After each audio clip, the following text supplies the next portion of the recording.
Good morning mga katikul vlog. For today's video ay magluluto po tayo ng sweet and sour na isda. Ayan. Ayan po ang aking isda. Hugasan ko na po yan. Kikiskisan ko. Ayan. Ayan na.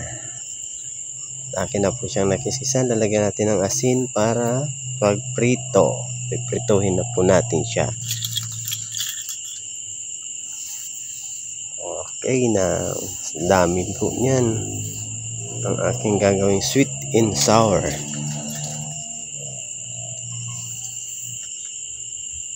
Ayan. Akin na pong piniprito. Shoutout po sa lahat ng manonood. Paki-comment lang po kung taga saan kayo at para malaman ko kung hanggang saan umabot ang aking video. Ayan, kompleto na. Naprito ko na po ang aking mga isda. Ayan na po ang aking mga ingredients. Ayan, may kamatis, siling haba, yung green, sibuyas, bawang, at saka ang ating luya. Ayan po ang ating carrots para masarap. At ang ating tomato paste pampakulay. Lagyan po natin ng ajinomoto at paminta. At saka meron pa po yan ang Maggi Magic Sarap, pampasarap ng pagluluto.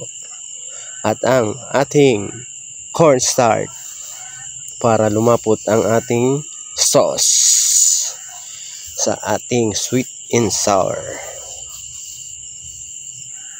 Ayan na po. Umpisa na po natin ang pagluto. Ayan, binuksan ko na ang aking kalan. Ayan, lagay na po natin ang ating mahiwagang kawali. Ayan na po. Ayan na po, mukhang mainit na.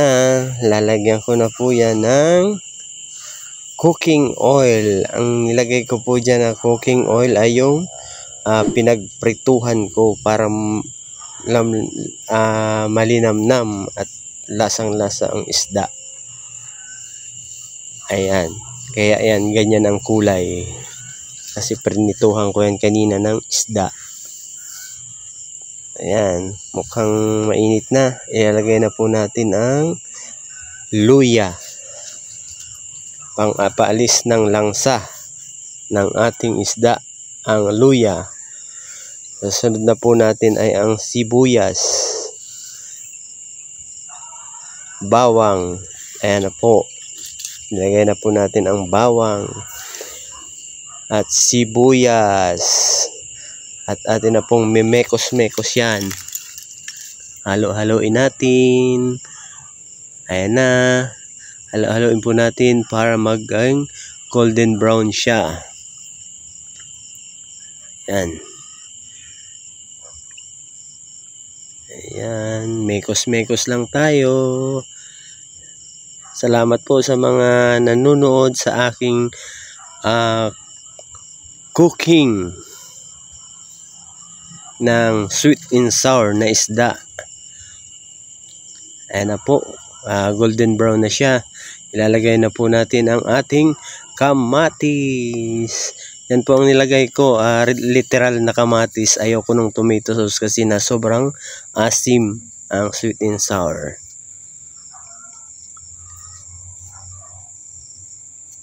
Ayan, mekos-mekos natin ulit. Ayan. Ayan. Mekos-mekos lang hanggang sa maluto yung kamatis.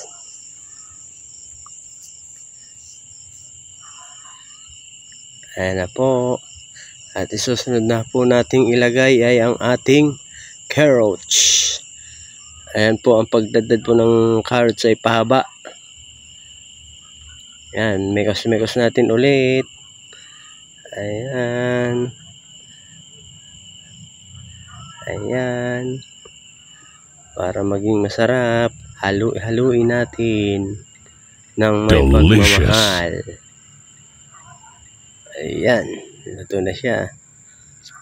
Lalagyan na po natin yan ng tubig. Ang nilagay ko po dyan tubig ay yung mainit para madaling maluto. Ayan, dinagdagan ko pa po.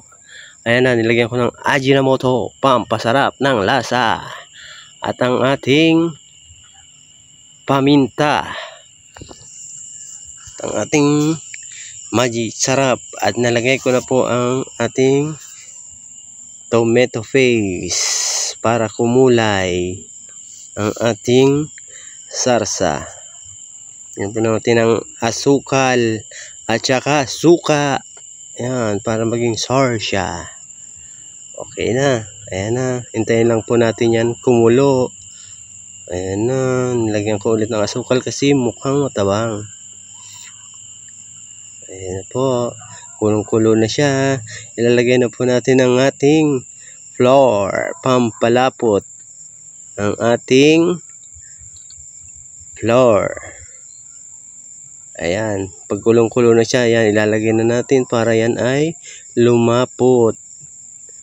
Ayan, sarap. Lapot na siya. Okay na. Luto na po ang ating sauce ng sweet and sour. Huwag limutan mga isda. Yung ating prinitong isda. Delicious. At yan ang ating finished product. So, napakasarap. Okay, maraming salamat po. See you on next vlogs. Bye-bye.